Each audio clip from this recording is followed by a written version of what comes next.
temps que vous êtes partenaire de ce Grand Prix? Ça fait 11 ans, 11 ans. mais le Grand Prix existe depuis 14 ans, effectivement. Quel bilan vous faites de ce prix? Comment il a évolué votre prix nature et environnement au fil de ces années? Alors c'est vrai qu'au départ, comme c'était une création d'un prix qui n'existait pas, il fallait qu'on pioche un peu dans des sujets, quelque chose qui pouvait se raccrocher à l'univers de la nature et de l'environnement.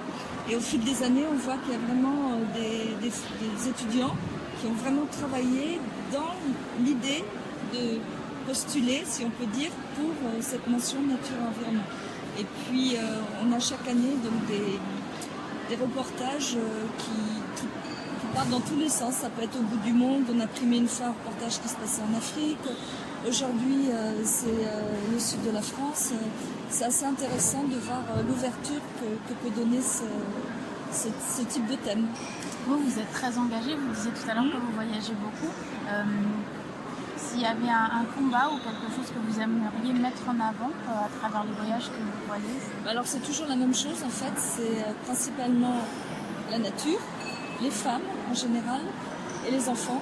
Parce que dans nos métiers, si on ne fait pas extrêmement attention au sourcing des matières premières, on peut vite se retrouver dans des situations où il y a des personnes qui sont exploitées, notamment des enfants, puisque c'est des cultures agricoles et qu'on sait que dans certains pays, toute la famille est mise un peu à contribution et que les enfants, au lieu d'aller à l'école, se retrouvent à travailler au champ. Donc nous, on a une charte de qualité éco-solidaire et responsable qui est très stricte à ce niveau-là. Et c'est pour ça aussi que je me déplace pour aller de visu, voir comment les gens travaillent. Bien qu'en amont, on est évidemment proscrit dans notre charte tout ce qui est travail des enfants, et exploitation aussi des personnes qui peuvent être aussi parfois des adultes. Et donc, c'est aussi pourquoi je me déplace beaucoup pour rencontrer les personnes qui nous donnent leur travail. Et donc, c'est ça. C'est pourquoi les femmes, parce que c'est la mère. Donc moi, je suis mère de famille, j'ai 3 enfants. Et c'est la mère qui porte tout ce qui est règles d'hygiène, d'éducation. Donc si les femmes ne sont pas éduquées, les enfants ont moins de chances de l'être, ont moins de chances d'être protégés. Donc tout ça, c'est un peu les thèmes qui me sont chers. La nature, parce que c'est de là que part toute notre matière première, et l'éducation des femmes et des enfants, la protection des enfants. Il y a une notion de transmettre des valeurs et de protéger aussi certaines cultures qu'on pourrait perdre avec l'industrialisation. Bien sûr. C'est vrai que dans certains coins du monde, c'est parfois plus rentable de construire des immeubles et finalement de couper les gens de leurs racines ou de leur donner des moyens de subsistance qui ne soient pas très nobles, mais peut-être plus attirants.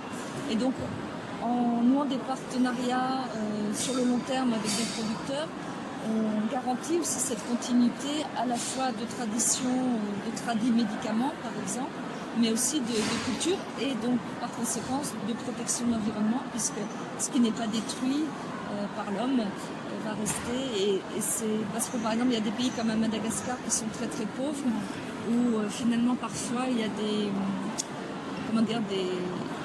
je prends l'exemple du bois de rose, c'est un arbre qui pousse à Madagascar, dont on tire une huile essentielle qui est très intéressante.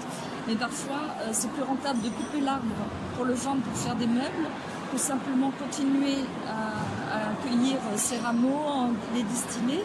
Mais après, quand il n'y a plus d'arbres, il n'y a plus de forêt. Quand il n'y a plus de forêt, il n'y a plus de village, etc. Donc, dans ce sens-là, on peut dire qu'on participe aussi à la protection de l'environnement. Notre magazine s'appelle Rebellissime. Est-ce que vous avez un rebelle préféré? Un rebelle préféré oui, alors je suis peut-être un peu féministe, mais toutes les femmes qui, alors aujourd'hui malheureusement Simone Veil est morte, ça c'est une grande tristesse, voilà, parce que c'était une grande femme. Et je pense que oui, toutes les femmes qui se révoltent d'une manière ou d'une autre, qui font évoluer le monde, parce que pour moi le monde est constitué d'hommes et de femmes, et pas que d'hommes. D'accord. Et la dernière question pour vous, l'interculturalité, ça représente quoi? La richesse, parce que les échanges, c'est vrai que quand on se déplace comme moi dans certains pays, on apprend énormément. Et parfois, on ne se rend pas compte des problématiques, parce que pourquoi telle huile essentielle tout d'un coup est devenue beaucoup plus chère. Si on regarde juste sur le papier le prix, mais qu'on ne connaît pas les raisons qui ont fait que il y a eu cette hausse de prix, par exemple, mais on peut pas, et c'est ça l'échange interculturel, c'est de se rendre compte que peut-être ces personnes ont des difficultés, qu'il faut les aider. Je prends l'exemple du Népal, par exemple, où je suis allée récemment. Il y a eu un grand séisme il n'y a pas longtemps. Ce qui fait que d'un autre côté, des gens de bonne volonté ont voulu, des ONG par exemple, venir et payer les gens mais pour les aider à construire leur village, mais il y a eu des malversations, l'argent n'est pas arrivé au bon endroit. Et finalement, les gens qui comptaient sur cet argent avaient arrêté de faire leur culture traditionnelle et ils se sont retrouvés finalement sans rien, parce que donc, en voulant parfois faire le bien, et c'est pour ça qu'il faut vraiment connaître les pays, les traditions et les cultures. Donc c'est un échange, c'est une richesse. En tout cas, merci d'y contribuer avec moi. Merci beaucoup. Donc Robert Issine,